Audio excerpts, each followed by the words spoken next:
To my YouTube channel. तो आज मैं आ गई हूँ फिर से एक नए केक के डिज़ाइन के साथ। और आज वाला जो केक है हम चॉकलेट स्पॉन्ज का बना रहे हैं। और ये मैंने गुडरिच प्रीमिक्स का यूज़ किया है यहाँ पे। और गुडरिच प्रीमिक्स के साथ मैंने कैसे चॉकलेट स्पॉन्ज बनाया है इसकी रेसिपी में मेरे चैनल पे अपलोड है, आप वहाँ से जाके भी इसे चेकआउट कर सकते हो पूरी फुल वीडियो को। और साथ में यहाँ पर जो हमारा केक है 2.5 kg का हम केक बना रहे हैं। और ये ना रिपीटेड डिज़ाइन है, यानी कि इस केक के डिज़ाइन को मैंने पहले 1 kg में बनाया था, जो मेरे क्लाइंट्स को बहुत ज़्यादा पसंद आया था। और उन्हीं के केक का ये डिज़ाइन देख के, मतलब उन्हीं की पार्टी की जो उनकी फ्रेंड थी उन्होंने मुझे केक का ऑर्डर दिया है। लेकिन ये उन्हें 2 टियर में चाहिए और पिक्चर उन्होंने मुझे रेफरेंस पिक्चर दिखाई थी सेम केक की, 2 टियर में केक बना हुआ था। तो उन्होंने कहा था मैं सेम इस तरीके से ही चाहिए। और केक की डेकोरेशन में हमने जो भी चीज़ें लगाई हैं, जितनी पिक्चर्स में थी, जैसी रेफरेंस पिक्चर्स में सारी चीज़ें थी, बिल्कुल वैसे ही हमने पूरी लगाने की कोशिश की है। सारी चीज़ों को वैसा ही हमने सेम रिक्रिएट करने का पूरा ट्राई किया है। लेकिन फिर भी मैंने उन्हें कहा था कि मेरा कॉपी नहीं है तो 19-20 का थोड़ा सा डिफरेंस रह सकता है।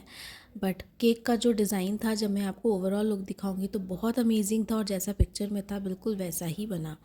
बाकी यहाँ पे ब्रेड नाइफ़ के साथ केक की हम कटिंग कर लेंगे। केक से रिलेटेड जो मेजरमेंट है वो मैं आपको डिस्क्रिप्शन में दे दूँगी, या वहाँ से जाके इसे चेकआउट कर लीजिएगा।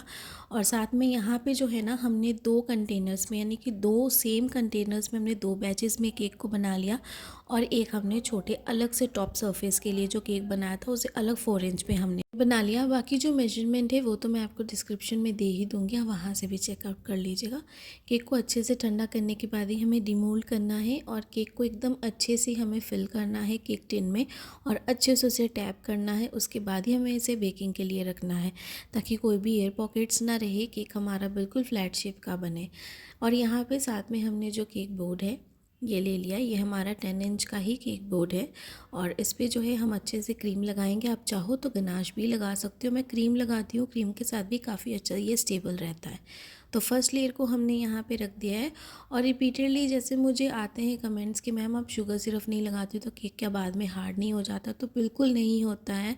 केक मेरा बहुत ज़्यादा सॉफ्ट रहता है। अगर आप देख रहे हो तो केक को जब हम हैंडल करते हैं ना अपने हाथों में, तभी उसकी कंसिस्टेंसी का, हमें सॉफ्टनेस का पता चल जाता है कि केक हमारा कितना सॉफ्ट है। तो केक बहुत ज़्यादा सॉफ्ट रहता है और मेरे क्लाइंट्स को बहुत ज़्यादा मीठे केक पसंद नहीं है, तो इसलिए मैं शुगर सिरप का इस्तेमाल नहीं करती हूँ। और क्रीम में भी एक मॉइस्चर रहता है जिसकी वजह से केक का जो सॉफ्टनेस रहती है ना, वो अच्छी खासी रहती है। इसीलिए जो है मैं शुगर सिरप नहीं यूज़ करती हूँ। अगर आप चाहते हो तो आप कर सकते हो, और बिना शुगर सिरप अप्लाई किए आप क्रीम लगाओगे तो आपका केक कभी भी ड्राई नहीं होगा। ये सिर्फ एक मतलब सिर्फ बात है कि अगर हम नहीं लगाएंगे तो शायद वो ड्राई हो जाएगा, बट ऐसा कभी नहीं होता। आप ट्राई करके देख सकते हो, आपको रिजल्ट्स जो है वो अच्छे ही मिलेंगे।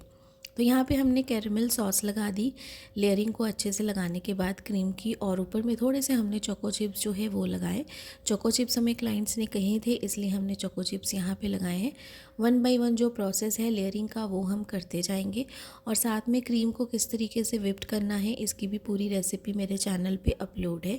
क्रीम जो है मैं ट्रॉपिकल यूज़ करती हूँ, और भी बहुत सारी अच्छी ब्रांडिंग की क्रीम है, आप वो भी ले सकते हो, मार्केट में अवेलेबल है, जिसके नाम भी मैंने ऑलरेडी मेंशन करे हुए हैं। अपनी वीडियो में भी मैंने आपको बताया है, और ऐसे भी मैंने कमेंट्स के थ्रू भी आपके रिप्लाई दिए हैं। बाकी जो है अभी जैसे विंटर्स है तो विंटर्स में जो है काफ़ी अच्छी रहती है क्रीम, स्टेबल रहती है, हमें ज़्यादा मेहनत नहीं करनी पड़ती है, ज़्यादा प्रिकॉशंस नहीं लेनी पड़ती कि क्रीम को बार बार हम फ्रिज में स्टोर करके रखें। अगर आप क्रीम को अच्छे से विप्ड करके बाहर भी रखोगे तो क्रीम जैसी है बिल्कुल वैसी ही रहेगी, क्योंकि वेदर जो है काफ़ी अच्छा है, ठंडा है, तो हमें फ्रिज की ज़रूरत नहीं पड़ती है। तो बस 1 बाय 1 जो लेयरिंग है वो हम करते जाएंगे। और जैसे मैं हमेशा ही कहती हूँ कि जो भी आपके डाउट्स होते हैं ज़रूर पूछा कीजिए। मेरी जितनी कोशिश होगी मैं कमेंट्स के थ्रू भी और वीडियो के थ्रू भी अगर कुछ चीज़ें एक्सप्लेन करने वाली होंगी तो मैं वो ज़रूर करूँगी। और रेगुलर मेरी वीडियोस नहीं आ पा रही थी, ऑर्डर्स तो मैंने रेगुलर लिए थे बट वीडियोस मेरी रेगुलर नहीं आ पा रही थी। तो इसीलिए अब कोशिश कर रही हूँ कि रेगुलर वीडियोस लेके आऊँ आप सबके साथ, जैसे डेली बेसिस में मैं कनेक्टेड थी आप सबके साथ वैसे ही करूँ, सेम तरीके से वीडियो शेयर। तो बस इस तरीके से हमने जो लेयरिंग है ना वो एकदम अच्छे से लगा दी। और यहाँ पे इस केक को हमें पर्पल कलर में ही कवर करना था, तो पर्पल कलर का जो शेड था बहुत ज़्यादा हमने डार्क, बहुत ज़्यादा हमने लाइट नहीं किया, कुछ लेवेंडर टाइप का हमने यहाँ पे कलर रखा है। तो यहाँ पे जो कलर है ये मैंने बिल्कुल पर्पल यूज़ नहीं किया है, इसे लेवेंडर कलर हमने यूज़ किया है। मार्केट में पर्पल कलर और लेवेंडर कलर दोनों अलग अलग होते हैं और दोनों की बॉटल्स में लिखा होता है कि ये पर्पल कलर है और ये लेवेंडर कलर है। तो यहाँ पे मैंने ये लेवेंडर कलर यूज़ किया है। और वीडियो में फ़ोटोज़ में क्या होता है ना, थोड़ा सा डिफरेंस आ जाता है कलर का। और ये वाला जो केक था ये मेरे क्लाइंट को सुबह चाहिए था 9 बजे। तो हम यहाँ पे इस केक की जो आइसिंग पार्ट है ना ये हम कर रहे हैं रात को पूरे केक को मैं यहाँ पे आइसिंग करके रख दूँगी फ्रिज में, ताकि ये ओवरनाइट तक एकदम अच्छे से चिल्ड रहे। सुबह उठ के जो है इस केक को मैं करूँगी पूरी डेकोरेशन पार्ट कंप्लीट। और ये जो केक है हमारा सेल्फ पिकअप केक है, तो हमें डिलीवरी देने की कोई भी प्रॉब्लम नहीं थी इसके। आप डिलीवरी चार्जेस अपने हिसाब से ले सकते हो, जहाँ पे जितनी डेस्टिनेशन व्यू है जो कुछ है, जो भी डिस्टेंस है उसके हिसाब से आप जो है चार्जेस ले सकते हो। तो यहाँ पे अच्छे से हमने क्रीम लगा ली और स्क्रैपर के साथ साइड वाली एजेस को एकदम अच्छे से हम क्लीन करेंगे। टॉप वाली सरफेस को भी एकदम अच्छे से क्लीन करेंगे। कोई भी स्वेल्स के हमने ना साइड पे डिज़ाइन बनाने हैं ना टॉप वाली सरफेस पे हमें बनाने, एकदम प्लेन कैनवस रखना है हमें। और जिस तरीके से मैंने बॉटम लेयर की आइसिंग करी और फ्रॉस्टिंग करी है ना आउटर सरफेस पे, बिल्कुल वैसे ही हम टॉप सरफेस की भी करेंगे। और मैंने पहले की वीडियोज़ में मैंने टॉप सरफेस को भी किस तरीके से आइसिंग करना है सेम प्रोसेस है, वो भी मैंने आप सबके साथ शेयर किया, तो आप पहले की भी वीडियोस देख सकते हो। और यहाँ पे वीडियो बहुत ज़्यादा लेंदी हो जाती है, इसलिए मैं जो बड़ा वाला स्पेस होता है ना केक आइसिंग पार्ट का, वो मैं आप सबके साथ शेयर करती हूँ, क्योंकि सेम ही होता है। अगर आप 2 टियर बनाओ, 3 टियर या 4 टियर केक बनाओ ना, तो केक की आइसिंग और फ्रॉस्टिंग जो है सेम होती है, कुछ भी डिफरेंट नहीं होती है। और यहाँ पर एकदम अच्छे से हम साइड वाली सरफेस को भी क्लीन करेंगे, ताकि पूरे अच्छे से प्लेन रहे और हमारी जो फिनिशिंग अच्छे से है। और ये पूरा आइसिंग पार्ट हम कंप्लीट करने के बाद इसे हम फ्रिज में रख देंगे, ताकि पूरी रात जो है ये एकदम अच्छे से चिल्ड रहे। सुबह हमें क्लाइंट आएंगे 9 बजे तक केक को लेने के लिए अप्रॉक्स, लेकिन उससे पहले हमें केक को एकदम रेडी रखना है, ताकि क्लाइंट कभी भी आए 9 बजे से पहले हमारा जो केक है वो बिल्कुल रेडी रहे। तो बस अच्छे से टॉप वाली सरफेस को भी क्लीन कर लेंगे, जितनी भी एक्स्ट्रा क्रीम है सबको। और अगर आप चाहो ना तो सुबह अगर आप जल्दी उठते हो, बहुत जल्दी अगर उठ पा रहे हो तो आप करो। लेकिन मैं तो कहती हूँ कि अगर सुबह क्लाइंट को चाहिए होता है ना 8-9 बजे केक, तो रात को आइसिंग करके रख लो, क्योंकि केक इतने अच्छे से चिल्ड और सेट हो जाता है ना, जो कि सुबह नहीं होगा। अगर आप सुबह 5 बजे भी उठोगे ना तो भी केक इतना अच्छा चिल्ड नहीं होता है जितना अगर आप पूरी रात केक को छोड़ दोगे फ्रिज में। तो बस इस तरीके से ये हमने पूरा कंप्लीट कर लिया। कहीं पे कुछ भी जो अनइवन पार्ट होगा उसे एक बार फिर से अच्छे से हम चेक करेंगे, और उसके बाद जो है फिर से सारी चीज़ों को फिनिशिंग देने की हम कोशिश करेंगे, और सेकंड पार्ट को भी इसके ऊपर ही हम लगा देंगे। तो ये हम सुबह का टाइम है जब मैं शूट कर रही थी। यहाँ पे टॉप वाली लेयर को भी हमने सेम तरीके से आइसिंग करके इसके ऊपर स्टक कर दिया, और बीच में हमने एक प्लास्टिक डावेल लगा दी थी। आप चाहो तो वुडन डावेल भी लगा सकते हो, प्लास्टिक डावेल भी लगा सकते हो, ये आपके ऊपर डिपेंड करता है। अभी फ्रंट पे जो है हमने कॉइन वाला बर्थडे टैग लगाया। आप चाहो तो कोई भी अच्छा सा एरिकल वाला बर्थडे टैग लगा सकते हो उसकी स्टिक को तोड़ के, लेकिन हमने यहाँ पे इसे लगाया है, मुझे इसी को लगाना था, जैसी लुक थी वैसे ही। और यहाँ पे ऊपर की कवर नहीं हो पाई कुछ जो हाइट की वजह से, बट यहाँ पे मैं फॉक्स बॉल्स लगा रही हूँ पिंक कलर के और गोल्डन कलर के, जैसे मुझे लगाने थे। पर्पल मैंने यूज़ नहीं किए क्योंकि रेफरेंस पिक्चर में भी पर्पल वाले नहीं थे। अगर वैसे आपको यूज़ करने तो आप कर सकते हो। फॉक्स बॉल्स की अगर कोई चॉइस नहीं है क्लाइंट के हिसाब से, तो आप कोई भी अच्छे से कलर का कर सकते हो, जो ब्राइट कलर हो, जो बच्चों को अच्छे लगे, आप उस टाइप का यूज़ कर सकते हो। बट मुझे यहाँ पे इस कलर के यूज़ करने थे, तो मैंने इस कलर के ही यहाँ पे यूज़ करे हैं अच्छे से।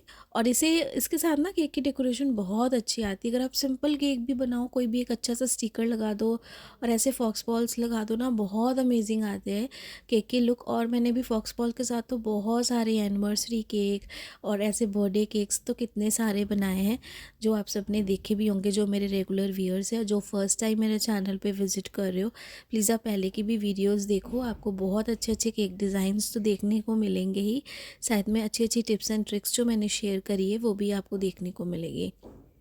तो यहाँ पे ये फॉक्स बॉल्स लगा दिए और यहाँ पे ये मैं फ़र्स्ट टाइम आर्टिफिशियल वाले फ्लावर्स लगा रही हूँ। ये क्लाइंट ने मुझे बोला था लगाने के लिए, क्योंकि पिक्चर में सेम इस तरीके का ही कलर यूज़ था आर्टिफिशियल फ्लावर का और सेम यही आर्टिफिशियल फ्लावर्स थे। तो ये मेरे पास थे नहीं, लेकिन इसे मैंने मार्केट से परचेज़ कर लिया था, बेकरी शॉप से। और यहाँ पर जो है इसे हम लगा देंगे और फ़र्स्ट टाइम मैं ये वाले आर्टिफिशियल फ्लावर्स लगा रही हूँ। बाकी जितनी बार भी मैंने एनिवर्सरी या फिर बर्थडे केक्स जो भी बनाए हैं, सब पे मैंने ओरिजिनल फ्लावर्स की डेकोरेशन ही की है। और यहाँ पे ये जो जिप्सी फ्लावर्स है ना, ये जिप्सी फ्लावर्स ओरिजिनल है।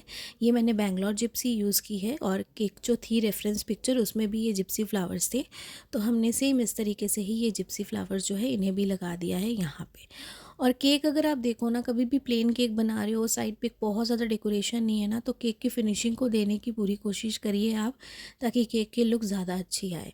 केक अगर जितना अच्छा फिनिशिंग लुक में होगा ना, केक की डेकोरेशन दिखने में उतनी ही ज़्यादा अच्छी लगेगी। तो जहाँ जहाँ पे जिप्सी फ्लावर्स हमें लगाने हैं हम वहाँ पे लगाएंगे। और यहाँ पे जितनी भी चीज़ें हैं सारी ही नॉन एडिबल है, केक को छोड़ के। जो स्टिकर हम लगाएंगे एकदम टॉप वाली लेयर पे, वो भी हमारा जो है नॉन एडिबल है। जैसा पिक्चर में था हमने बिल्कुल वैसा ही बनाने की कोशिश की है। साइड में मैंने फ़ोन रख लिया था रेफरेंस पिक्चर के लिए, उसमें पिक्चर थी और बस इस तरीके से मैं सारी चीज़ें डेकोरेट करते जा रही थी। और यहाँ पे ये जो बर्थडे गर्ल का आप ये देख रहे हो ना, ये जो डॉल बनी हुई है, इसे हम फ्रंट पे लगा देंगे इस तरीके से एकदम। और यहाँ पे ये वाला भी स्टिकर बहुत अच्छा है, ऐसे मैंने पहले भी डिज़ाइन बनाई है जो आप सबके साथ शेयर की थी। और इस तरीके से ये फ्रंट लुक तो हमारी कंप्लीट है। बटरफ्लाई मैंने रेड यहाँ पे लगाई, क्लाइंट ने मुझे रेड बोली थी। पिक्चर में रेड नहीं थी बट उन्होंने मुझे रेड बोली थी, क्योंकि जो बर्थडे गर्ल थी उसका ड्रेस जो था वो रेड था और इसलिए उन्होंने इस तरीके का मुझे कहा था कि बटरफ्लाई जो है अब रेड कलर की लगाना। साथ में मैं यहाँ पे कुछ स्प्रिंकल्स कर रही हूँ, थोड़े थोड़े से पर्ल्स वाले। ये बहुत मीडियम साइज़ वाले हैं और छोटे छोटे से जो एकदम ज़ीरो साइज़ वाले हैं ना, वो भी हम स्प्रिंकल कर देंगे यहाँ पे। और बस इस केक को अभी डेकोरेशन करने के बाद मैं इसकी पैकिंग करूँगी। पैकिंग भी जो है मैं ज़्यादा नहीं, 10x10 इंच का जो केक बोर्ड है उस पर ही कर रही हूँ। हाउस टाइप का हम दो जो केक बॉक्स है उसको हम जॉइन कर लेंगे और एक अच्छा सा बॉक्स बना लेंगे, जो मैंने आगे भी आप सबके साथ शेयर किया है, आपको दिखाया है। तो बस इस तरीके से जो स्प्रिंकल वाला पार्ट है उसे हम लगा के पूरा कंप्लीट करेंगे और उसके बाद इस केक को हम पैक कर देंगे। और पैक करने के बाद जब क्लाइंट आएंगे तो हम उसे दे देंगे। और ये जो डेकोरेशन है ना, ये डेकोरेशन मैं क्लाइंट के आने के 1 घंटे पहले ही कर रही थी, ताकि करते करते में थोड़ा सा टाइम हो जाएगा। थोड़ी वीडियो शूट करनी होती है, फिर वीडियो भी, इसकी शॉर्ट वीडियो भी बनानी होती है, तो बहुत सारी चीज़ें होती है, फ़ोटो शूट करनी होती है, तो उसमें टाइम लग जाएगा। इसलिए इसे मैं अच्छे से सारी चीज़ों को करी थी, ताकि सारी चीज़ें अच्छे से कंप्लीट हो जाए और थोड़ा भी हमें जो टाइम है वो ज़्यादा ना लगे और आराम से सारी चीज़ें कंप्लीट हो जाए। तो बस थोड़े थोड़े से स्प्रिंकल्स यहाँ पे भी मैं स्प्रिंकल्स कर रही हूँ। और साथ में जो है इस केक का जो प्राइस है, मैं अभी आपको बता दूँ कि इस केक का प्राइस जो था 2.5 केजी का हमारा केक था। पूरी फुल डेकोरेशन के साथ इस केक का प्राइस मैंने ज़्यादा नहीं, सिर्फ 1600 चार्ज किया था। आप अपनी जगह के हिसाब से ज़्यादा कम जैसा है वैसा चार्ज कर सकते हो, ये आपके ऊपर है। और अगर डिलीवरी चार्जेस होंगे तो आप एक्स्ट्रा ऐड कर सकते हो। बाकी ये केक की हमारी पूरी ओवरऑल लुक है। बर्थडे गर्ल का जो नाम है वो मैं लास्ट में लिख दूँगी यहाँ पे। और ये पूरी ओवरऑल लुक है। और आई होप कि आज वाली केक डिज़ाइन भी आप सबको पसंद आया होगा। और अगर पसंद आया होगा तो लाइक सब्सक्राइब शेयर ज़रूर करिएगा, ढेर सारे कमेंट्स और ऐसे ही मुझे मोटिवेट और ढेर सारा प्यार करिएगा, जैसे आप हमेशा करते हो अच्छे अच्छे नई वीडियोज़ के लिए। Thanks for watching.